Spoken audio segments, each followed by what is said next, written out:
हंसिनी की झील। ये कहानी कई साल पुरानी है। एक राजकुमारी एलिजाबेथ का स्वयंवर आयोजित किया गया था। उस स्वयंवर में देश विदेश के कई प्रतापी राजकुमार वहां आए थे।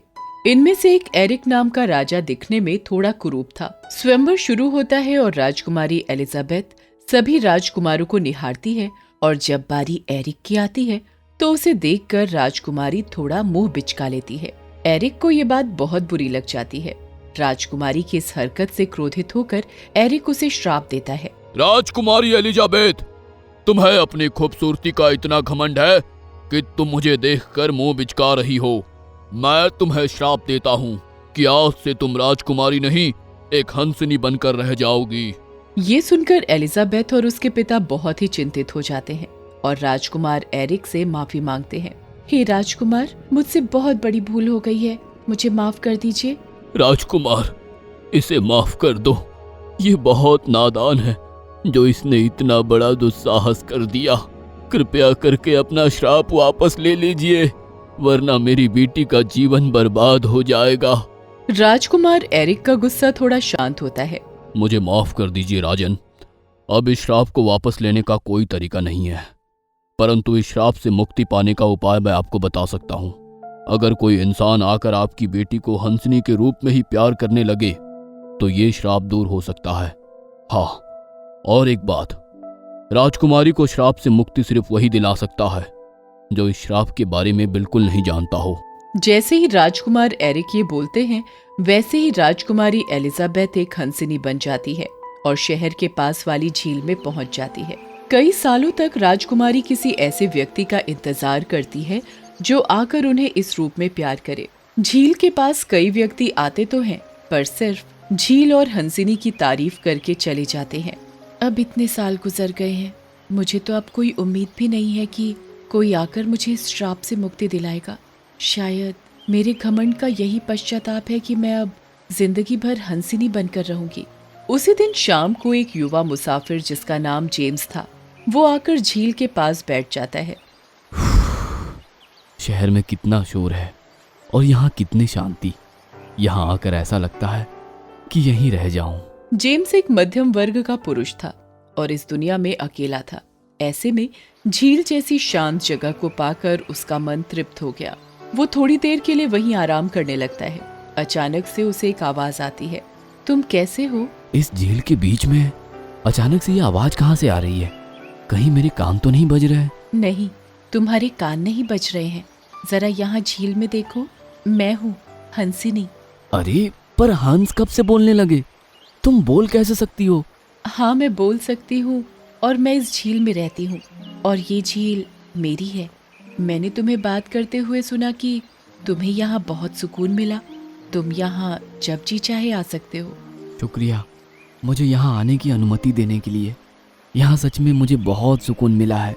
मेरा तो इस सुकून को छोड़कर जाने का मन ही नहीं कर रहा है। मेरा नाम एलिजाबेथ है, आपका नाम क्या है? मेरा नाम जेम्स है और आपका नाम तो किसी राजकुमारी जैसा लगता है। मेरे पिताजी ने मेरा ये नाम रखा था और मुझे राजकुमारी जैसे ही पाला था। आओ, मैं तुम्हें पूरी झील दिखाती हूँ और यहाँ आसपास के सारे फूल और नज़ारे दिखाती हूँ।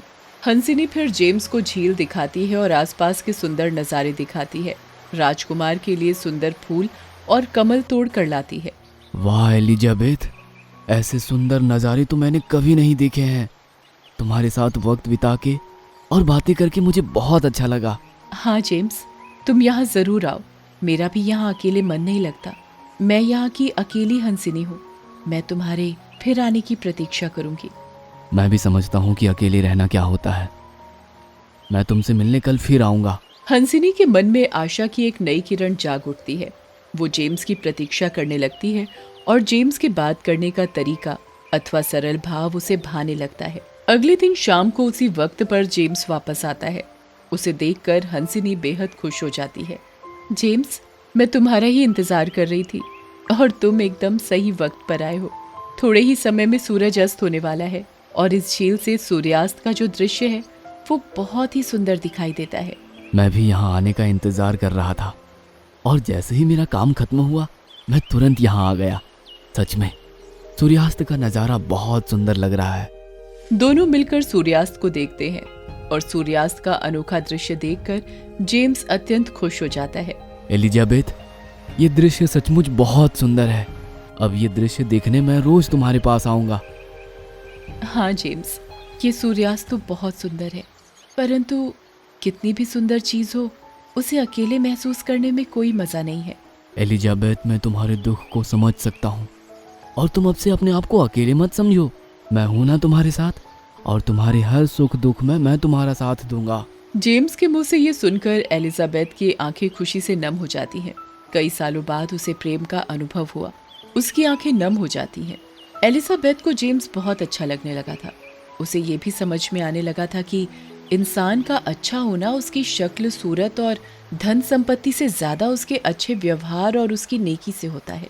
जेम्स भी एलिजाबेथ को पसंद करने लगा था, परंतु उसके मन में हमेशा एक ही सवाल रहता था कि क्या एक हंसिनी उसके प्रेम को स्वीकार करेगी। एक दिन जेम्स झील में नहीं आता।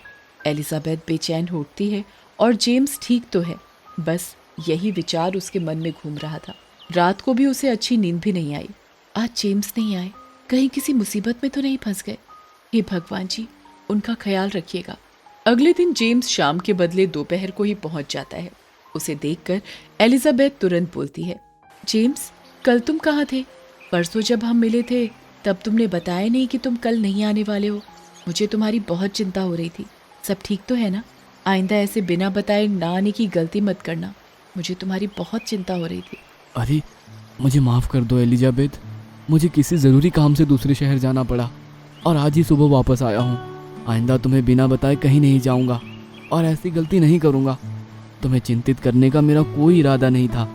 अपने प्रति ऐसे चिंता भाव देखकर जेम्स को बहुत खुशी हुई। अपनी माँ को छोड़कर आज तक जेम्स की ऐसी चिंता कभी किसी ने नहीं की थी। उसके मन में एलिजाबेथ के लिए इज्जत और प्यार की भावना और बढ़ गई। जेम्स ने सोच ही लिया कि वो अपने मन की बात हंसिनी को बता देगा। उसके आगे क्या होगा वो देखा जाएगा। एलिजाबेथ, मैं तुमसे कुछ कहना चाहता हूँ। बोलो जेम्स, क्या बात है? मैं तुमसे बहुत प्रेम करने लगा हूँ और अब मेरा मन तुम्हारे साथ ही रहने का करने लगा है। सुबह उठकर मैं सिर्फ उस समय का इंतजार करता हूँ जब मैं यहाँ पर आऊँ, तुमसे मिलूं।